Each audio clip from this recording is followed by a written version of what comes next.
What's up, everyone? I am Aaron, the Sober Life Coach, and welcome to another Sober Morning Reset. Today, we're going to be talking about why you shouldn't say forever, and why forever is one of those things that held me back. Thinking that I needed to quit drinking forever is one of those things that held me back for a very, very long time. And that's what we're going to be talking about today. If you like this video, please like, share, and subscribe to this channel. We do this every single day.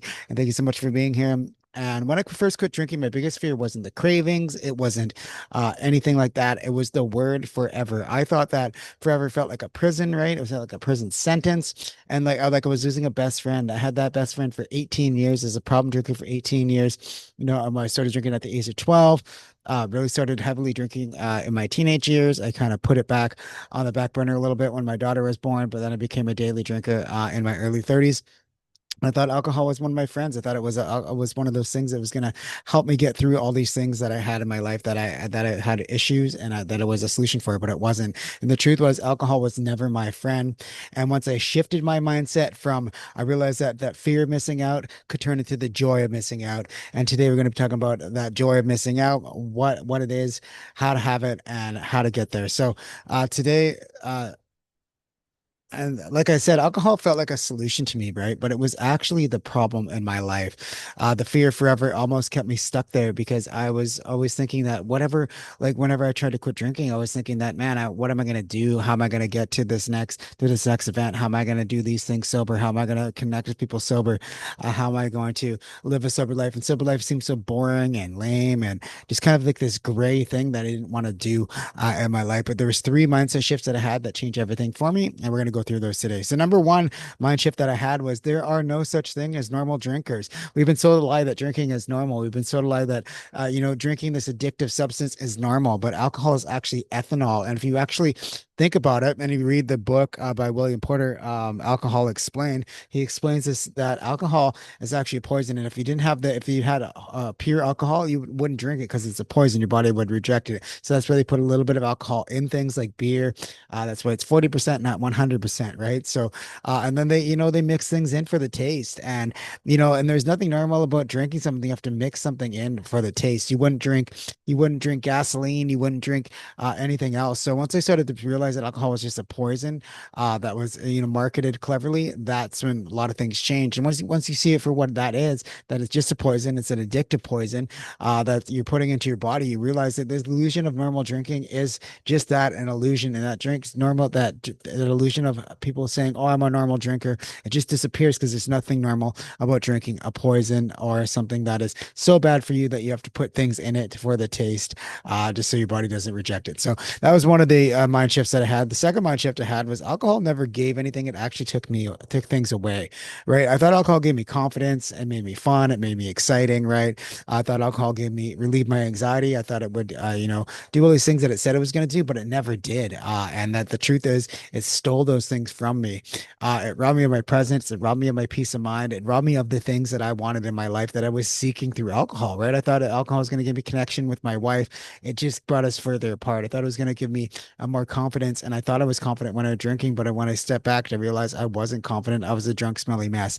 Those things are what I had to uncover. And those are the myths that I had to uncover and the lies I have to uncover. And I realized that alcohol only took and never gave anything to me. And that's not a good friendship to have. Like I said, I thought alcohol was my friend. That's not a good friendship to have when it's just taking from you, never giving back, never actually saying what they're going to do. So if you had a friend like that, you wouldn't take that from them. And alcohol is the same thing, right? So why are we taking this abusive relationship we have with alcohol? And when it says it's going to do something, it never does. So that was one of the second mind shifts is alcohol never actually gave me anything. It actually took things away. And the third mind shift I had was don't say forever. I just had to say the next sober morning, my first sober morning. I had to look forward to that all the time because the word forever crushed people and it crushed me at first too.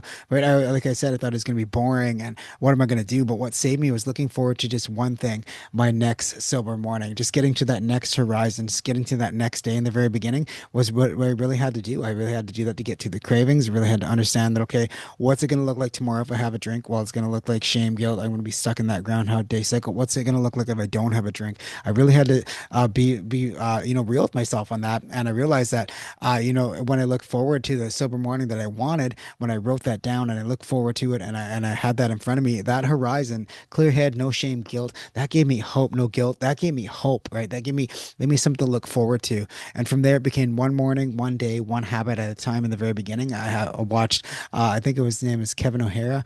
He has a channel about, how he quit drinking and stuff. And I watched that videos every single day. I started reading books and realizing alcohol was just a habit that I could change. And I started having more power over myself and power of my habits, and understanding habit loops and things like that really, really helped me. But I decided to take it one day at a time, and I had to start stepping in that new identity, that sober identity, one day at a time. Once I had that identity level change, that's when everything changed for me and I had long lasting sobriety. So, mind shift number three is I didn't have to say forever. I just had to say, what's my next sober morning going to look like? So, that's something you guys can use as well. This, you don't have to say forever. You don't even have to stop drinking completely right now. But what you can do is, okay, what if I have a less drink? What if I have one less drink tonight? Or what if tomorrow morning I do get a sober morning in this week? What's it going to look like? How's it going to feel? What's the consequences on my family? What's going to make me have more energy and confidence? And it's going to be a great thing. And look forward to sobriety because it's such a beautiful thing in your life. And look forward to that alcohol-free lifestyle and thrive in it. You can do so many things, even if you just quit drinking,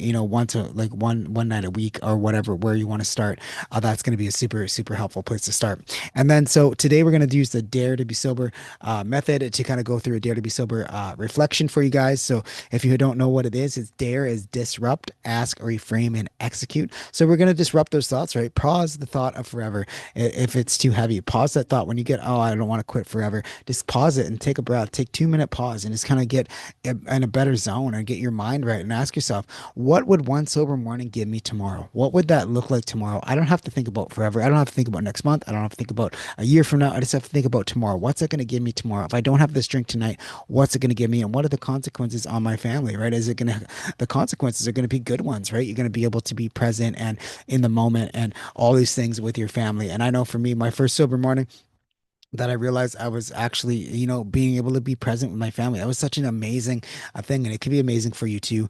Like that's not going to happen right away. Maybe you're going to feel, kind of, upset. Have these, your brain's going to align itself and stuff in the very beginning. But your next sober morning is going to be so so awesome and amazing once you can get there. So ask yourself, what would the sober morning give me tomorrow? And then reframe it. You're not losing something. You're gaining everything. Reframe sobriety is something I gain, not something I lose. Go from FOMO, the fear of missing out, to JOMO, the joy of missing out. I get the joy of missing out on hangovers. I get the joy of missing out on, on the shame and the guilt. I get the joy of missing out on all those people who are hungover and wasting their time and obsessing. I get the joy of missing out on that, and that's going to kill the FOMO a lot faster. And then reframe, and then execute. Focus on today and let tomorrow take care of itself. Right? Focus on that one thing. Focus on writing down what your sober money is going to look like. Write that down. Get clear on that and clear on the benefits of quitting drinking. Get clear on what your life's going to look like tomorrow morning when you start having this better routine and this sober morning that you can work towards. That's going to be the real goal, and that's going to be the real thing that drives you forward.